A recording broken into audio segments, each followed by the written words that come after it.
A Lodger in Maze Pond by George Gissing. Harvey Munden had settled himself in a corner of the club's smoking room, with a cigar and a review.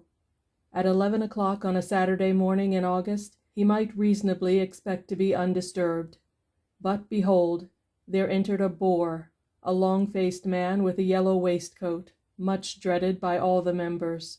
He stood a while at one of the tables, fingering newspapers and eyeing. The solitary Harvey heard a step, looked up, and shuddered. The bore began his attack in form. Harvey parried with as much resolution as his kindly nature permitted. "You know that Dr. Shergold is dying?" fell casually from the unperturbable man. "Dying?" Munden was startled into attention, and the full flow of gossip swept about him. Yes, the great Dr. Shergold lay dying. There were bulletins in the morning papers. It seemed unlikely that he would see another dawn. "Who will benefit by his decease?" inquired the bore. "His nephew, do you think?" "Very possibly." "A remarkable man, that. A most remarkable man. He was at Lady Teasdale's the other evening, and he talked a good deal. Upon my word, it reminded me of Coleridge, or Macaulay, that kind of thing. Certainly most brilliant talk. I can't remember what it was all about. Something literary. A sort of fantasia, don't you know. Wonderful eloquence. By the by, I believe he is a great friend of yours?" "Oh, we have known each other for a long time." "Somebody was saying that he had gone in for medicine, walking one of the hospitals, that kind of thing." "Yes, he's at Guy's." To avoid infinite questioning, Harvey flung aside his review and went to glance at the Times. He read the news concerning the great physician. Then, as his pursuer drew near again, he hastily departed. By midday he was at London Bridge. He crossed to the Surrey side, turned immediately to the left, and at a short distance entered one of the vaulted thoroughfares which run beneath London Bridge Station. It was like the mouth of some monstrous cavern. Out of glaring daylight he passed into gloom and chill air. On either side of the way, a row of suspended lamps gave a dull, yellow light, revealing entrances to the vast storehouses, most of them occupied by wine merchants. An alcoholic smell prevailed over indeterminate odors of dampness. There was great concourse of drays and wagons. Wheels and the clang of giant hoofs made roaring echo, and above thundered the trains. The vaults, barely illumined with gas jets, seemed of infinite extent.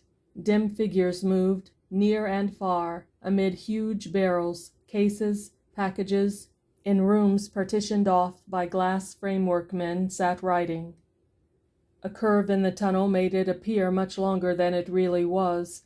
Till midway nothing could be seen ahead but deepening darkness. Then of a sudden appeared the issue, and beyond, greatly to the surprise of anyone who should have ventured hither for the first time, was a vision of magnificent plane trees, golden in the August sunshine, one of the abrupt contrasts which are so frequent in London, and which make its charm for those who wander from the beaten tracks, a transition from the clangorous cave of commerce to a sunny leaf quietude, amid old houses, some with quaint tumbling roofs and byways little frequented. The planes grow at the back of Guy's Hospital, and close by is a short narrow street which bears the name of Maze Pond. It consists for the most part of homely, flat-fronted dwellings where lodgings are let to medical students. At one of these houses Harvey Munden plied the knocker. He was answered by a trim, rather pert-looking girl who smiled familiarly. "Mr. Shergold isn't in, sir," she said at once, anticipating his question. "But he will be very soon. Will you step in and wait?" "I think I will."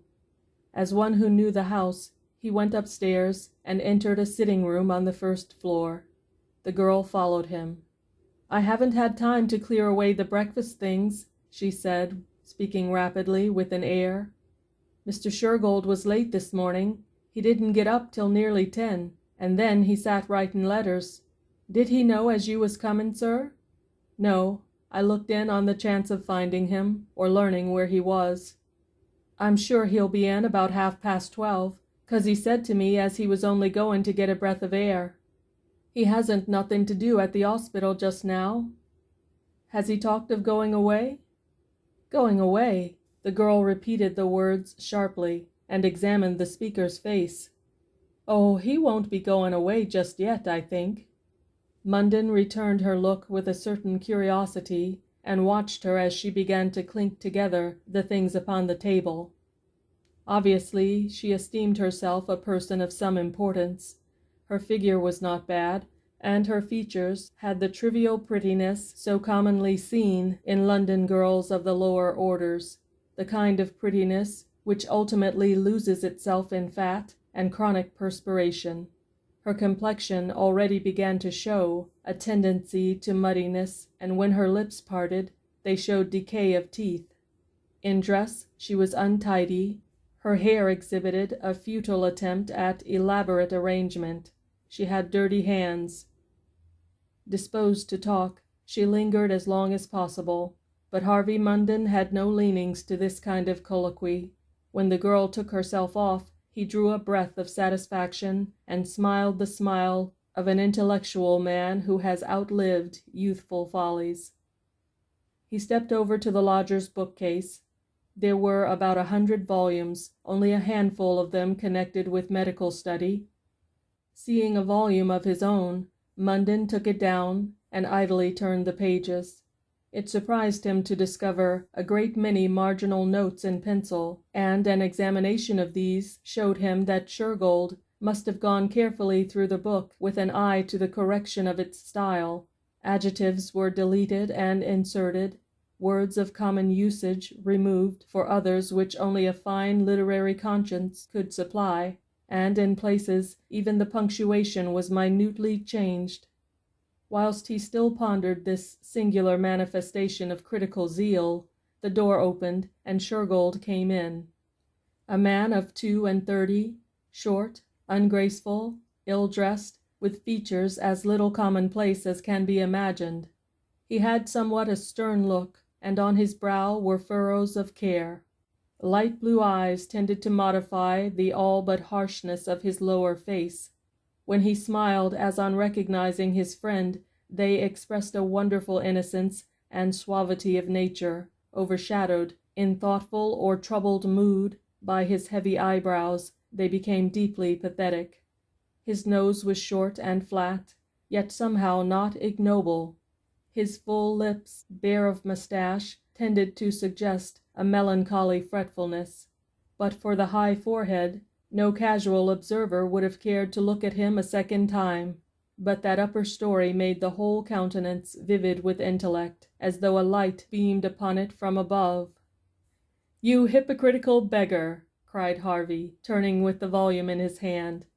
"Is this how you treat the glorious works of your contemporaries?" Shergold reddened and was mute. "I shall take this away with me," pursued the other, laughing. "It'll be worth a little study. My dear fellow, you won't take it ill of me. I didn't really mean it as a criticism." The deep, musical voice stammered in a serious embarrassment. "Why, wasn't it just the kind of thing that caused the quarrel between George Sand and Musette?" Yes, but George Sand was such a peremptory fellow, and Musette such a vaporish young person. Look, I'll show you what I meant." "Thanks," said Munden. "I can find that out for myself." He thrust the book into his coat pocket. "I came to ask you if you are aware of your uncle's condition." "Of course I am." "When did you see him last?" "See him." Shergold's eyes wandered vaguely. "Oh, to talk to him about a month ago." "Did you part friendly?" "On excellent terms, and last night I went to ask after him. Unfortunately, he didn't know anyone, but the nurse said he had been mentioning my name, and in a kind way." "Capital. Hadn't you better walk in that direction this afternoon?" "Yes, perhaps I had. And yet, you know, I hate to have it supposed that I am hovering about him. All the same, go." Shergold pointed to a chair. "Sit down a bit. I've been talking with Dr. Salmon. He discourages me a good deal.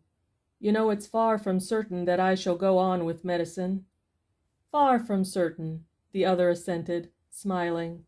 "By the by, I hear that you have been in the world of late. You were at Lady Teasdale's not long ago." "Well, yes, why not?" Perhaps it was partly his vexation at the book incident. Shergood seemed unable to fix his thoughts on anything. He shuffled in his seat and kept glancing nervously towards the door. "I was delighted to hear it," said his friend. "That's a symptom of health. Go everywhere, see everybody. That's worth seeing. They got you to talk, I believe?" "Who's been telling you? I'm afraid I talked a lot of rubbish. I had shivers of shame all through a sleepless night after it. But someone brought up Whistler and etching and so on, and I had a few ideas of which I wanted to relieve my mind. And, after all, there's a pleasure in talking to intelligent people. Henry Wilt was there with his daughters. Clever girls, by Jove. And Mrs. Peter Raine, do you know her?" "Know of her, that's all." "A splendid woman. Brains, brains. Upon my soul, I know no such delight as listening to a really intellectual woman, when she's also beautiful. I shake with delight. And what women does one meet nowadays?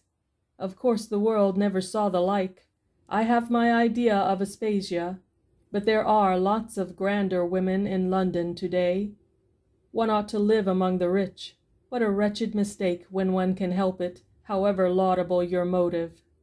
Since I got back among the better people, my life has been trebled, oh, centupled, in value."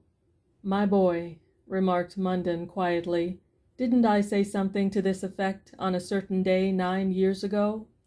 "Don't talk of it," the other replied, waving his hand in agitation. "We'll never look back at that." "Your room is stuffy," said Munden, rising. "Let us go and have lunch somewhere." "Yes, we will. Just a moment to wash my hands. I've been in the dissecting room." The friends went downstairs. At the foot they passed the landlady's daughter. She drew back, but as Shergold allowed his companion to pass into the street, her voice made itself heard behind him. "Shall you want tea, Mr. Shergold?" Munden turned sharply and looked at the girl. Shergold did not look at her, but he delayed for a moment and appeared to balance the question. Then, in a friendly voice, he said, "No, thank you. I may not be back till late in the evening." And he went on hurriedly. "Cheeky little beggar that," Munden observed, with a glance at his friend. "Oh, not a bad girl in her way. They've made me very comfortable. All the same, I shan't grieve when the day of departure comes." It was not cheerful, the life story of Henry Shergold. At 22 he found himself launched upon the world, with a university education incomplete and about £40 in his pocket. A little management, a little less of boyish pride, and he might have found the means to go forward to his degree, with pleasant hopes in the background. But Henry was a radical, a scorner of privilege, a believer in human perfectibility. He got a place in an office, and he began to write poetry, some of which was published and duly left unpaid for. A year later there came one fateful day when he announced to his friend Harvey Munden that he was going to be married. His chosen bride was the daughter of a journeyman tailor, a tall, pale, unhealthy girl of 18, whose acquaintance he had made at a tobacconist's shop where she served. He was going to marry her on principle informed with callow passion, the passion of a youth who has lived demurely, more among books than men. Harvey Munden flew into a rage and called upon the gods in protest. But Shergold was not to be shaken. The girl, he declared, had fallen in love with him during conversations across the counter. Her happiness was in his hands, and he would not betray it. She had excellent dispositions. He would educate her. The friends quarreled about it, and Shergold led home his bride, with the results which any sane person could have foretold. The marriage was a hideous disaster. In 3 years it brought Shergold to an attempted suicide, for which he had to appear at the police court. His relative, the distinguished doctor, who had hitherto done nothing for him, now came forward with counsel and assistance. Happily, the only child of the union had died at a few weeks old, and the wife, though making noisy proclamation of rights, was so weary of her husband that she consented to a separation. But in less than a year, the two were living together again. Mrs. Shergold had been led by her relatives to believe that some day the poor fellow would have his uncle's money, and her wiles ultimately overcame Shergold's resistance. He, now studying law at the doctor's expense, found himself once more abandoned and reduced to getting his living as a solicitor's clerk. His uncle had bidden him good-bye on a postcard, whereon was illegibly scribbled something about damned fools. He bore the burden for 3 more years, then his wife died. One night, after screaming herself speechless, in fury at Shergold's refusal to go with her to a music hall, she had a fit on the stairs, and in falling received fatal injuries. The man was free, but terribly shattered. Only after a long sojourn abroad, at his kinsman's expense, did he begin to recover health. He came back and entered himself as a student at Guy's, greatly to Dr. Shergold's satisfaction. His fees were paid, and a small sum was allowed him to live upon, a very small sum. By degrees, some old acquaintances began to see him, but it was only quite of late that he had accepted invitations from people of social standing, whom he met at the doctor's house. The hints of his story that got about made him an interesting figure, especially to women, and his remarkable gifts were recognized as soon as circumstances began to give him fair play. All modern things were of interest to him, and his knowledge, acquired with astonishing facility, formed the fund of talk which had singular charm alike for those who did and those who did not understand it. Undeniably shy, he yet, when warmed to a subject, spoke with nerve and confidence. In days of jabber, more or less impolite, this appearance of an articulate mortal with soft manners and totally unaffected could not but excite curiosity. Lady Teasdale, eager for the uncommon, chanced to observe him one evening as he conversed with his neighbor at the dinner-table. Later, in the drawing-room, she encouraged him with flattery of rapt attention to a display of his powers. She resolved to make him a feature of her evenings. Fortunately, his kindred with Dr. Shergold made a respectable introduction, and Lady Teasdale whispered it among matrons that he would inherit from a wealthy doctor, who had neither wife nor child. He might not be fair to look upon, but handsome is that handsome has. And now the doctor lay sick unto death. Society was out of town, but Lady Teasdale, with a house full of friends about her down in Hampshire, did not forget her protégé. She waited with pleasant expectation for the young man's release from poverty. It came in a day or two. Dr. Shergold was dead, and an enterprising newspaper announced simultaneously that the bulk of his estate would pass to Mr. Henry Shergold, a gentleman at present studying for his uncle's profession. This paragraph caught the eye of Harvey Munden, who sent a line to his friend to ask if it was true. In reply, he received a mere postcard. Yes, we'll see you before long. But Harvey wanted to be off to Como, and as business took him into the city, he crossed the river and sought Maze Pond. Again the door was opened to him by the landlady's daughter. She stood looking keenly in his face, her eyes smiling yet suspicious. "Mr. Shergold in?" he asked carelessly. "No, he isn't." There was a strange bluntness about this answer. The girl stood forward, as if to bar the entrance, and kept searching his face. "When is he likely to be?" "I don't know. He didn't say when he went out." A woman's figure appeared in the background. The girl turned and said sharply, "All right, mother. It's only somebody for Mr. Shergold." "I'll go upstairs and write a note," said Munden, in a rather peremptory voice. The other drew back and allowed him to pass, but with evident disinclination. As he entered the room, he saw that she had followed. He went up to a side table on which lay a blotting book with other requisites for writing, and then stood for a moment as if in meditation. "Your name is Emma, isn't it?" he inquired, looking at the girl with a smile. "Yes, it is." "Well then, Emma, shut the door and let's have a talk. Your mother won't mind, will she?" he added slyly. The girl tossed her head. "I don't see what it's got to do with mother." She closed the door, but did not latch it. "What do you want to talk about?" "You're a very nice girl to look at, Emma. I've always admired you when you opened the door to me. I've always liked your nice, respectful way of speaking, but somehow you don't speak quite so nicely today. What has put you out?" Her eyes did not quit his face for a moment.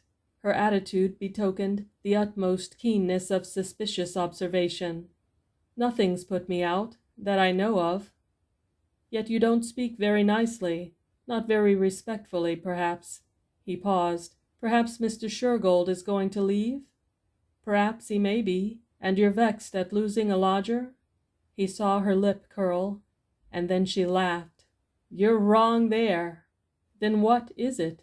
He drew near and made as though he would advance a familiar arm. Emma started back. "All right," she exclaimed with an insolent nod. "I'll tell Mr. Shergold." "Tell Mr. Shergold? Why? What has it to do with him?" "A good deal." "Indeed? For shame, Emma. I never expected that." "What do you mean?" she retorted hotly. "You keep your impudence to yourself. If you want to know, Mr. Shergold is going to marry me. So there." The stroke was effectual. Harvey Munden stood as if transfixed, but he recovered himself before a word escaped his lips. "Ah, that alters the case. I beg your pardon. You won't make trouble between two old friends?" Vanity disarmed the girl's misgiving. She grinned with satisfaction. "That depends on how you behave. Oh, you don't know me, but promise now, not a word to Shergold." She gave a conditional promise and stood radiant with her triumph. "Thanks, that's very good of you. Well, I won't trouble to leave a note. You shall just tell Shergold that I am leaving England tomorrow for a holiday. I should like to see him, of course, and I may possibly look round this evening. If I can't manage it, just tell him that I think he ought to have given me a chance of congratulating him. May I ask when it is to be?" Emma resumed an air of prudery. "Before very long, I dare say." "I wish you joy. Well, I mustn't talk longer now, but I'll do my best to look in this evening, and then we can all chat together." He laughed, and she laughed back, and thereupon they parted. A little after 9 that evening, when only a gray reflex of daylight lingered upon the cloudy sky, Munden stood beneath the plane trees by Guy's Hospital, waiting. He had walked the length of Maze Pond, and had ascertained that his friend's window as yet showed no light. Shergold was probably still from home. In the afternoon he had made inquiry at the house of the deceased doctor, but of Henry nothing was known there. He left a message for delivery if possible, to the effect that he would call in at Maze Pond between 9 and 10. At 1/4 the hour there appeared from the direction of London Bridge a well-known figure, walking slowly, head bent. Munden moved forward, and on seeing him, Shergold grasped his hand feverishly. "Ha! How glad I am to meet you, Munden. Come, let us walk this way." He turned from Maze Pond. "I got your message up yonder an hour or two ago. So glad I have met you here, old fellow." "Well, your day has come," said Harvey, trying to read his friend's features in the gloom. "He has left me about £80,000, Shergold replied in a low, shaken voice. "I'm told there are big legacies to hospitals as well. Heavens, how rich he was!" "When is the funeral?" "Friday. Where shall you live in the meantime?" "I don't know. I haven't thought about it. I should go to some hotel if I were you," said Munden. "And I have a proposal to make." If I wait till Saturday, will you come with me to Como?" Shergold did not at once reply. He was walking hurriedly and making rather strange movements with his head and arms. They came into the shadow of a vaulted way beneath London Bridge Station. At this hour the great tunnel was quiet, save when a train roared above. The warehouses were closed. One or two idlers of forbidding aspect hung about in the murky gaslight, and from the far end came a sound of children at play. "You won't be wanted here?" Munden added. No, I think not." There was agitation in the voice. "Then will you come?" "Yes, I will come." Shergold spoke with unnecessary vehemence and laughed oddly.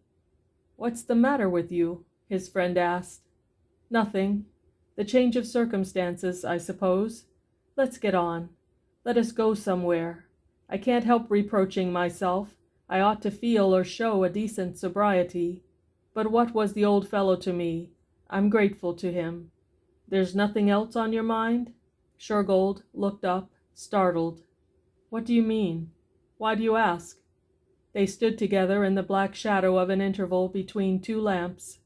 After reflecting for a moment, Munden decided to speak. "I called at your lodgings early today, and somehow I got into talk with the girl. She was cheeky, and her behavior puzzled me. Finally, she made an incredible announcement, that you had asked her to marry you. Of course it's a lie?" "To marry her?" exclaimed the listener hoarsely, with an attempt at laughter. "Do you think that likely, after all I've gone through?" "No, I certainly don't. It staggered me. But what I want to know is, can she cause trouble?" "How do I know? A girl will lie so boldly. She might make a scandal, I suppose, or threaten it, in hope of getting money out of me." "But is there any ground for a scandal?" demanded Harvey. "Not the slightest, as you mean it. I'm glad to hear that. But she may give you trouble. I see the thing doesn't astonish you very much. No doubt you were aware of her character." Yes, I know it pretty well. Come, let us get out of this squalid inferno. How I hate it! Have you had dinner?" "I don't want any. Let us go to your rooms, shall we? There'll be a hansom passing the bridge." They walked on in silence, and when they had found a cab, they drove westward, talking only of Dr. Shergold's affairs. Munden lived in the region of the squares, hard by the British Museum. He took his friend into a comfortably furnished room, the walls hidden with books and prints, and there they sat down to smoke, a bottle of whiskey within easy reach of both. It was plain to Harvey that some mystery lay in his friend's reserve on the subject of the girl Emma. He was still anxious, but would not lead the talk to unpleasant things. Shergold drank like a thirsty man, and the whiskey seemed to make him silent. Presently he fell into absolute muteness and lay wearily back in his chair.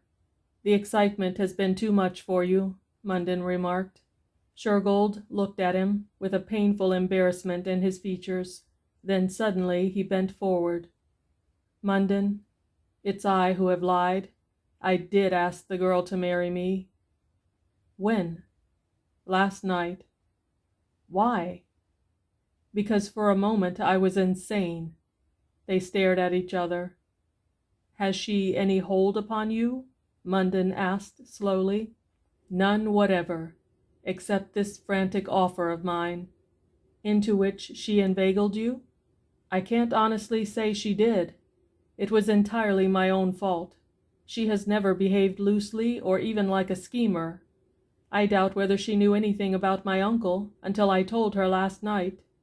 He spoke rapidly, in a thick voice, moving his arms in helpless protestation. His look was one of unutterable misery. "Well," observed Munden, "the frenzy has at all events passed. You have the common sense to treat it as if it had never been, and really I am tempted to believe that it was literal lunacy. Last night you were drunk?" "I had drunk nothing. Listen, and I will tell you all about it. I am a fool about women. I don't know what it is. Certainly not a sensual or passionate nature. Mine is nothing of the sort. It's sheer sentimentality, I suppose. I can't be friendly with a woman without drifting into mawkish tenderness. There's the simple truth. If I had married happily, I don't think I should have been tempted to go about philandering. The society of a wife I loved and respected would be sufficient. But there's that need in me, the incessant hunger for a woman's sympathy and affection. Such a hideous mistake as mine when I married would have made a cynic of most men. Upon me the lesson has been utterly thrown away. I mean that, though I can talk of women rationally enough with a friend, I am at their mercy when alone with them, at the mercy of the silliest, vulgarest creature. After all, isn't it very much the same with men in general? The average man, how does he come to marry? Do you think he deliberately selects?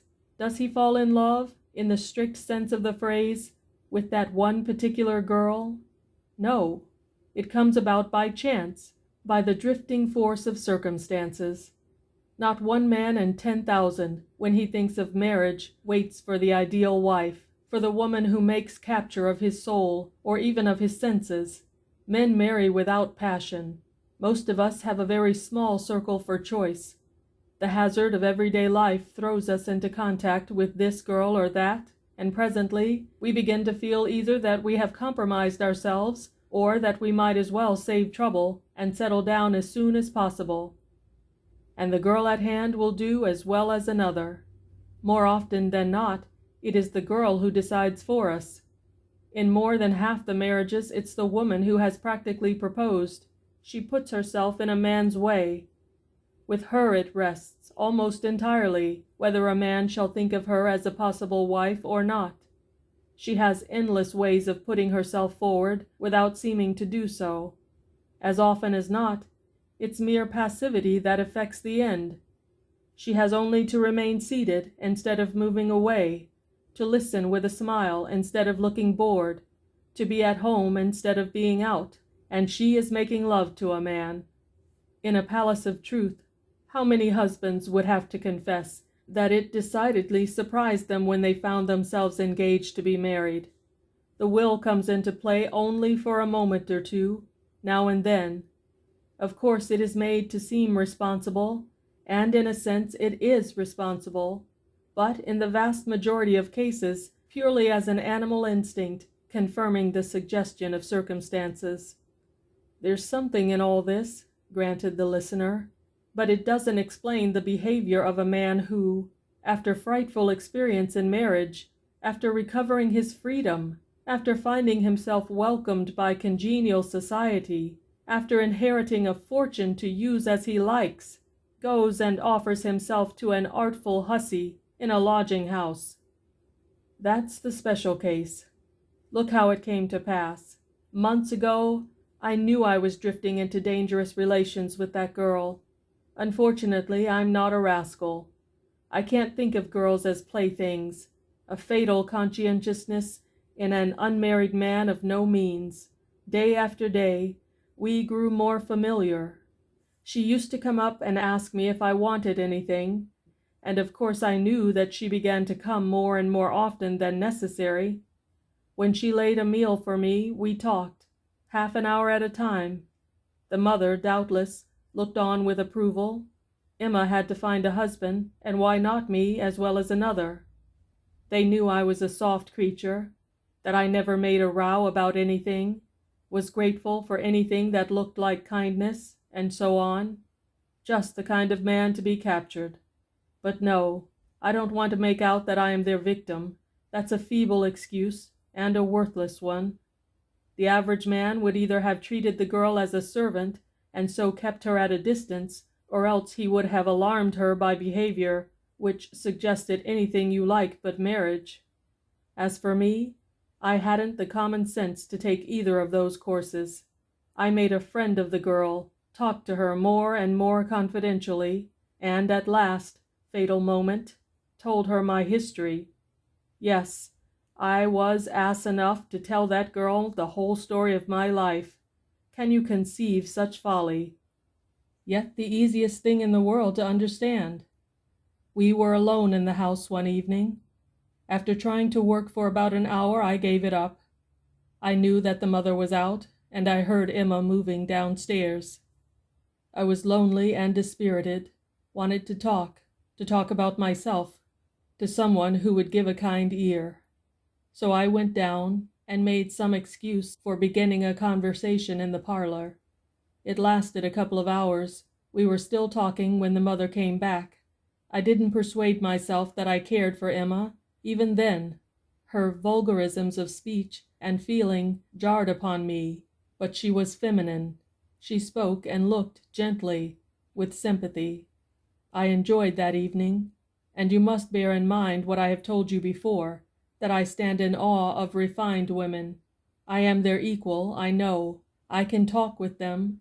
Their society is an exquisite delight to me, but when it comes to thinking of intimacy with one of them, perhaps it is my long years of squalid existence, perhaps I have come to regard myself as doomed to life on a lower level.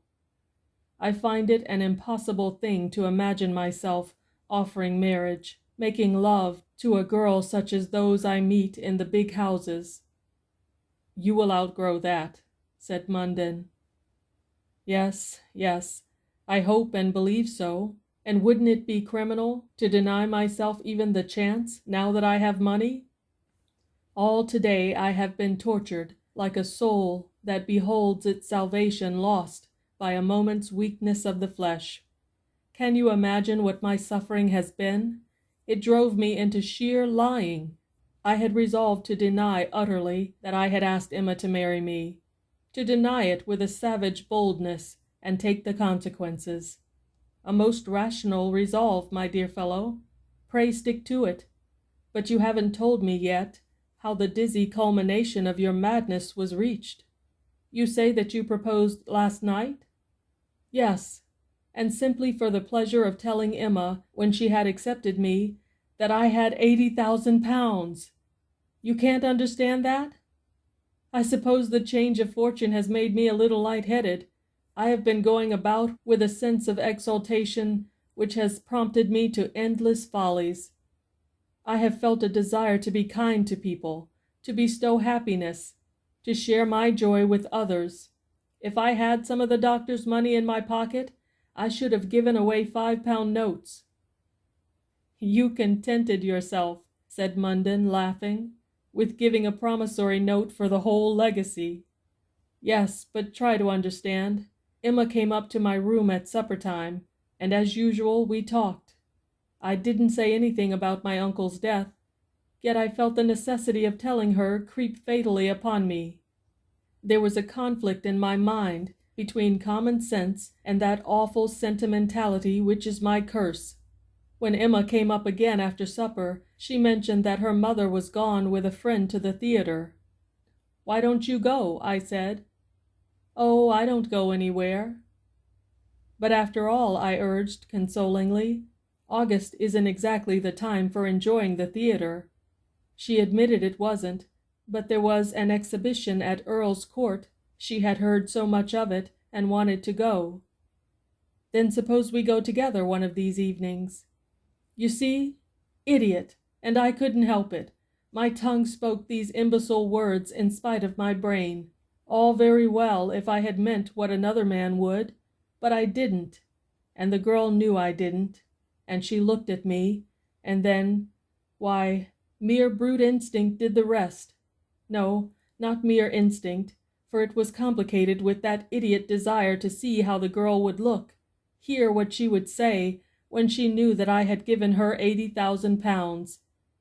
You can't understand?